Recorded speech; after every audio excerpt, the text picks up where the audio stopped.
السلام علیکم ناظرین، سیاست ٹی وی میں آپ کا استقبال ہے۔ میں ہوں محمد ارشد۔ آج خاص پروگرام کا موضوع ہے تاریخی مکہ مسجد۔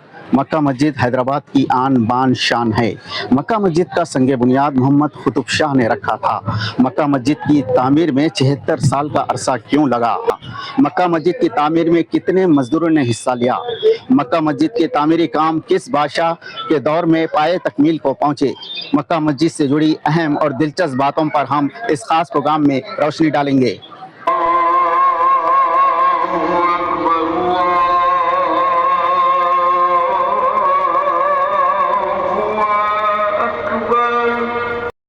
حیدرآباد کے پرانے شہر کے تاریخی مقام چارمینار کے دامن میں سلاطین قطب شاہی کے دور میں ملک کی سب سے بڑی اور عظیم الشان مسجد کے قیام کے عزم کے ساتھ مکہ مسجد کی تعمیر کا سنگ بنیاد رکھا گیا تھا۔ خالص پتھر سے مسجد کی تعمیر کا بیڑا اٹھایا گیا اور دھیرے دھیرے اس عظیم الشان مسجد کی تعمیر کا آغاز ہوا۔ اس مسجد کی تعمیر کے حوالے سے دلچسپ واقعات سے تاریخ بھری پڑی ہے، تاہم قطب شاہی سلاطین کی نیک نیتی اور خالص دلچسپی کے نتیجے میں نہ صرف یہ وجود میں آئی بلکہ آج بھی حیدرآباد کے سلاطین کی عظمت کو یہ مسجد بیان کرتی ہے۔ مکہ مسجد کا سنگ بنیاد 6ویں قطب شاہی حکمران سلطان محمد قطب شاہ نے رکھا تھا۔ مکہ مسجد کے سنگ بنیاد کے حوالے سے دلچسپ واقعہ تاریخ کی کتابوں میں موجود ہے۔ مکہ مسجد کا جب سنگ بنیاد رکھا جا رہا تھا تو اس وقت بادشاہ محمد قطب شاہ نے یہ اعلان کروا دیا تھا کہ مکہ مسجد کا سنگ بنیاد وہ شخص رکھے گا جس کی کوئی نماز سن بلوغت سے مسجد کے سنگ بنیاد کے دن تک قضا نہ ہوئی ہو۔ اس اعلان کے بعد کچھ لوگوں کی طرف سے مختلف باتیں سامنے آئی، کسی کی چند دن، کسی کی 3 دن اور کسی کی 2 دن نماز قضا ہوئی تھی، مگر مجمع سے ایک شخص نمودار ہوا، وہ تھے سلطان محمد قطب شاہ۔ محمد قطب شاہ نے حلیفہ طور پر کہا، میں نے سن بلوغت سے اب تک یعنی سنگ بنیاد کے دن تک کوئی نماز قضا نہیں کی۔ محمد قطب شاہ آگے بڑھے اور مکہ مسجد کا سنگ بنیاد رکھ دیا تھا۔ محمد قطب شاہ قطب شاہی دور کے 6ویں بادشاہ تھے۔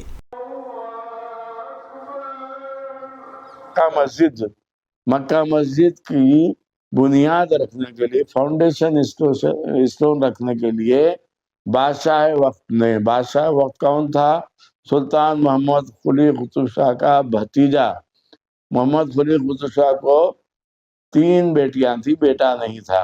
اس نے اپنے بھتیجے سے اپنی بیٹی کی شادی کی اور اس نے محمد قطب شاہ کے نام سے حکمرانی کی۔ اس قطب شاہ کی مشہور بیٹی جو ہے، جس کو ماں صحابہ کہتے تھے، اور حیات بخشی بیگم، جس کا حیات نگر اب بھی موجود ہے۔ حیات نگر میں جو مدرسہ بنا ہوا ہے اس زمانے کا ہے۔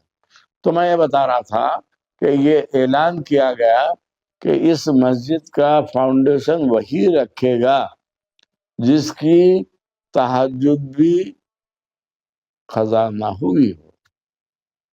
اعلان کر دیا گیا۔ اس وقت اعلان کرنے کے لیے مائک وغیرہ نہیں تھا، ڈھنڈورچی ہوتے تھے، پیٹ پیٹ کے محلوں میں جا کے سنو سنو سنو، اس طرح سے تھا۔ تو سب لوگ جمع ہو گئے۔ کوئی بھی جو ہے ایسا شخص نہیں تھا جو بالغ ہونے کے بعد جس کی تہجد کی نماز قضا ہوئی ہو۔ تو بادشاہ نے آخر میں اعلان کیا، میں خدا کو حاضر و ناظر جان کر یہ بتانا چاہتا ہوں کہ جب سے میں شعور میں آیا ہوں میری تہجد کی نماز بھی قضا نہیں ہوئی، اس لیے میں اس کا فاؤنڈیشن اسٹون سنگ بنیاد رکھا۔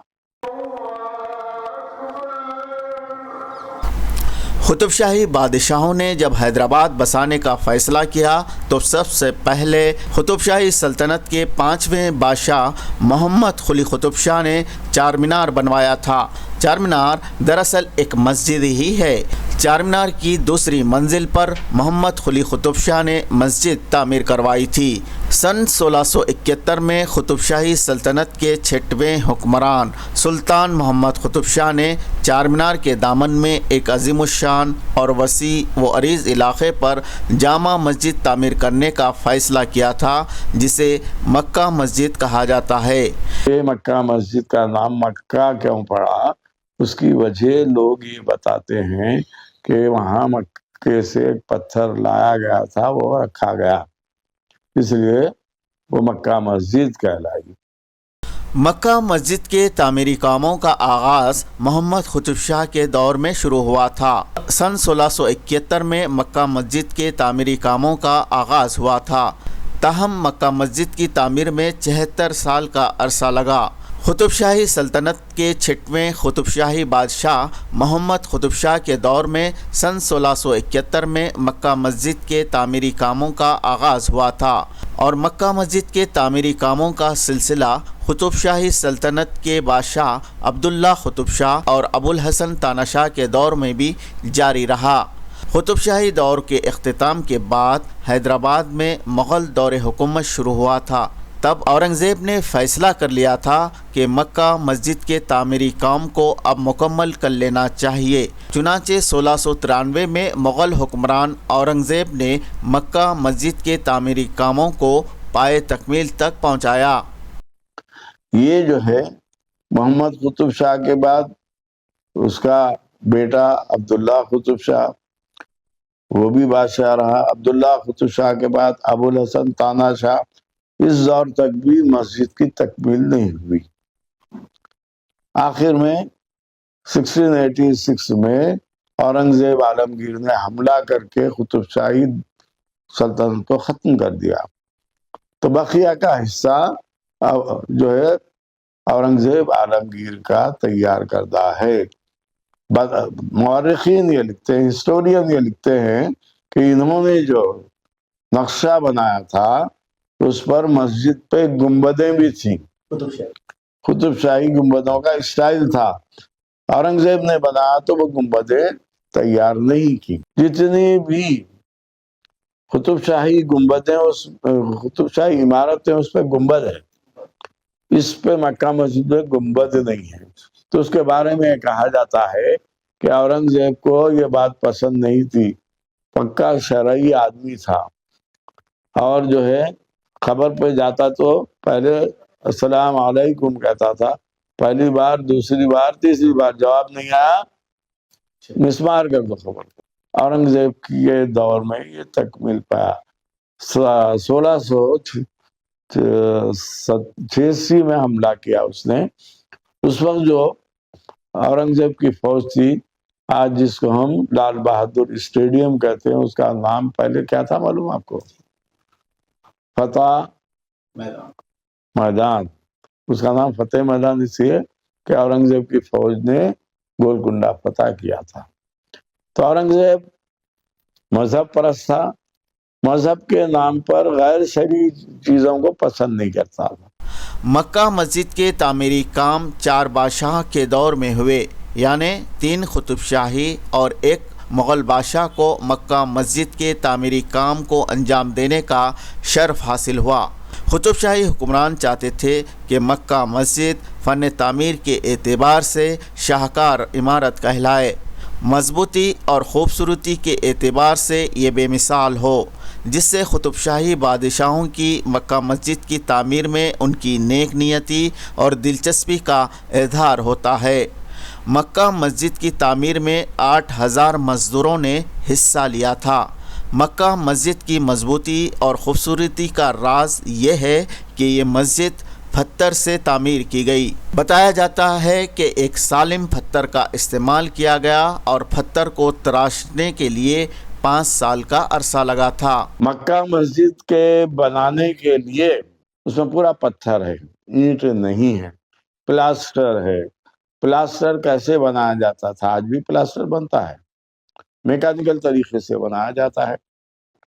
تو آپ چار مینار کی جو عمارت پہ ہاتھ لگائیے، اتنا شفاف، اتنا چکنا ہے کہ آج کی جو ہے میڈیکل اور انجینئرنگ ٹیکنالوجی فیل ہے اس کے سامنے، کوئی حصہ ٹوٹتا نہیں، گرتا نہیں۔ کیوں ہوا؟ تو یہ جو ایران سے لائے تھے ٹیکنالوجی، جس کو آپ انجینئرنگ کی ٹیکنالوجی کہتے ہیں، یہ کنسٹرکشن کے بارے میں بتا رہا ہوں میں کہ کنسٹرکشن اتنا پائیدار کیوں ہو، اتنا مضبوط کیوں ہو، چاہے مکہ مسجد کا ہو، چاہے چار مینار کا ہو، چاہے قطب شاہی گنبدوں کا ہو۔ اس کی وجہ یہ ہے کہ اس زمانے میں جو ہمارے بچپن میں بھی دنگ ہوتا تھا، دنگ کا نام آپ نے سنا ہوگا، گچ کو جو ہے پیسا جاتا ہے ریتی کے ساتھ، اس میں چونا ڈالا جاتا ہے، تو کہا جاتا ہے کہ جو دنگ بنائے گئے تھے اس دنگ میں مضبوطی لانے کے لیے جنگلوں کے تمام جانوروں کے انڈے جو تھے وہ لا کر اس میں ڈالے جاتے تھے، اس سے چکنائی چٹاؤ آتا تھا۔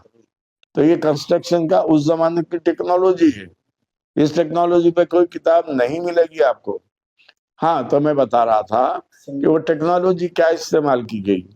تو دنگ میں کئی جو ہے پرندوں کے انڈے لا کر ڈالے گئے، اور بتایا جاتا ہے کہ جو انجینئر تھا اس زمانے کا، اس نے کنسٹرکشن کے لیے پرمیشن اسی وقت دی کہ وہ برابر ہوا یا نہیں، اس نے انگلی ڈالی تو اس کی پوری انگلی جو ہے سڑ گئی۔ کیوں؟ کہ وہ مادہ جو بنایا گیا تھا اتنا مضبوط تھا، اس سے یہ بنائے گئے۔ مکہ مسجد میں تو کوئی پتھر کے درمیان جو گیپ ہے اس میں جو لگا ہوا مسالہ ہے، وہ مسالے کی پائیداری آج دیکھیے آپ کہ وہ کیسا بنایا گیا ہوگا۔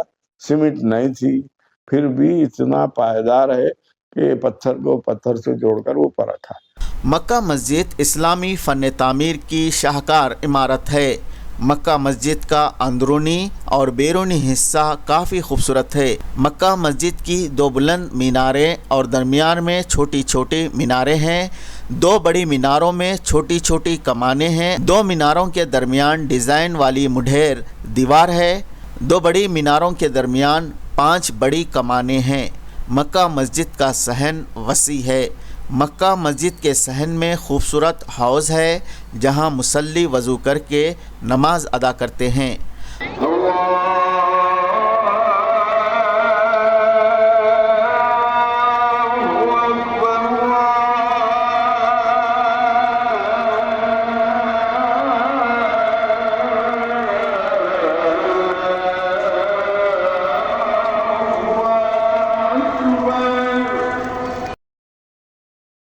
حوض کے پاس پتھر سے بنے تخت ہے۔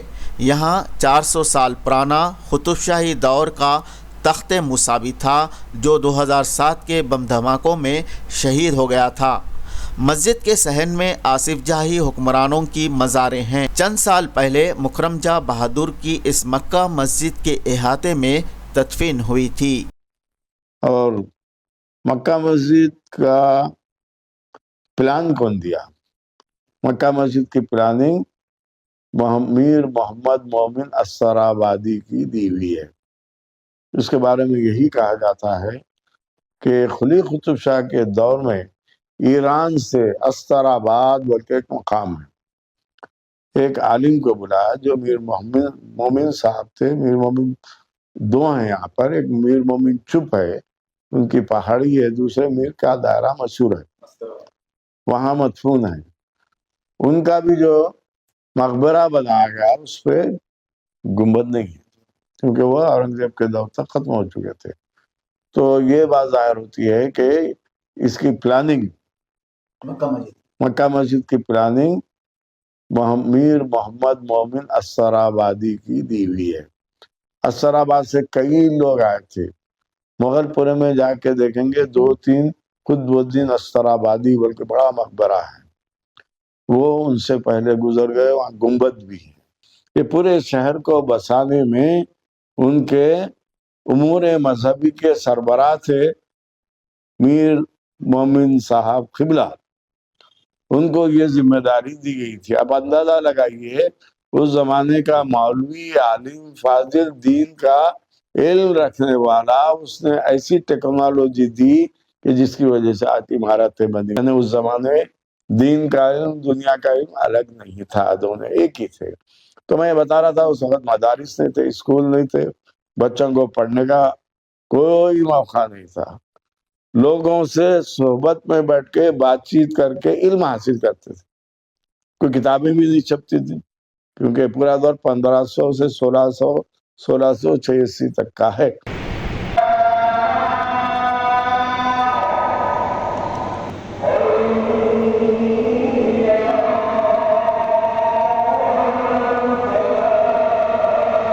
مکہ مسجد کا اندرونی حصہ بھی کافی خوبصورت ہے۔ مسجد کے اندرونی حصے میں طویل بڑی بڑی کمانیں ہیں اور خوبصورت محرابیں بھی ہیں۔ مسجد میں مختلف جھومر بھی ہیں۔ مکہ مسجد میں 5 وقتہ نمازوں کا اہتمام ہوتا ہے۔ نماز جمعہ کے موقع پر مسجد کا نورانی ماحول دیکھنے کے لائق ہوتا ہے۔ ہزاروں لوگ مکہ مسجد میں نماز تراویح ادا کرتے ہیں۔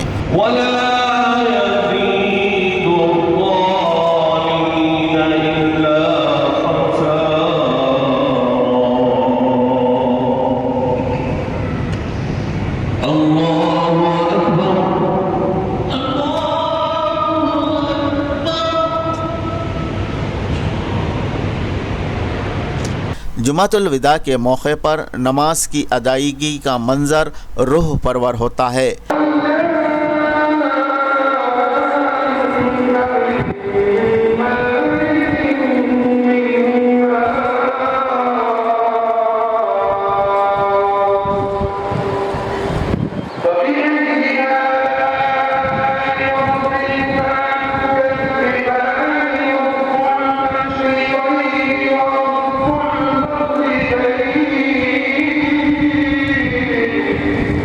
جمعۃ الوداع کے موقع پر مکہ مسجد نمازیوں سے بھر جاتی ہے اور نمازیوں کی صفیں چار مینار کے قریب اور دوسری جانب شالی بنڈے کی سمت تک جاتی ہے۔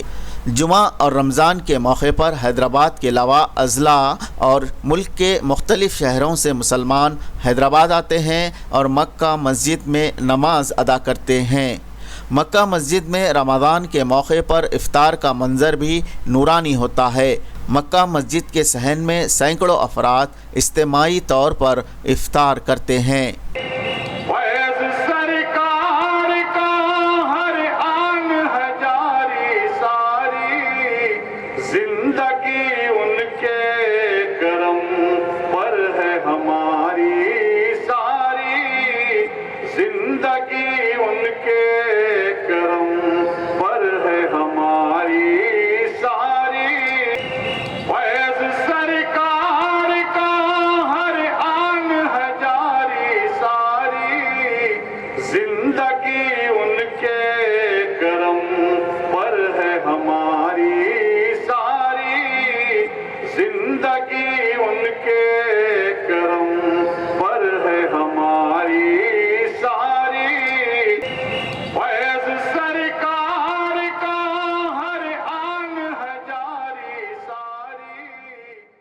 کی ایک عظیم اور تاریخی مسجد ہے جو نہ صرف ریاست تلنگانہ کی بڑی مسجد ہے بلکہ ملک ہندوستان کی بڑی مساجد میں سے ایک اس کو بھی شمار کیا جاتا ہے۔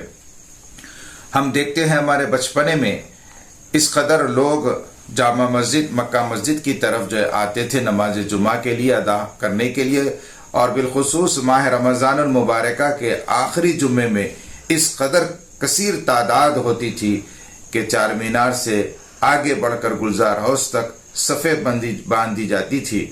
لیکن چند دن سے ذرا لوگوں میں یہ رغبت کم ہو گئی ہے، اور پھر کچھ حکومت کی جانب سے بھی جو مکہ مسجد کے باب الداخلے کے پاس سے چار مینار تک جو بازار کی ایک کیفیت بنا دی گئی ہے، جس کی وجہ سے بھی سہولت نہ ہونے سے لوگ کچھ تعداد میں کم ہو گئے ہیں۔ لیکن میری یہ اپیل ہے، خواہش ہے کہ زیادہ سے زیادہ مکہ مسجد کی طرف آ کر نماز جمعہ ہمیں ادا کرنا چاہیے۔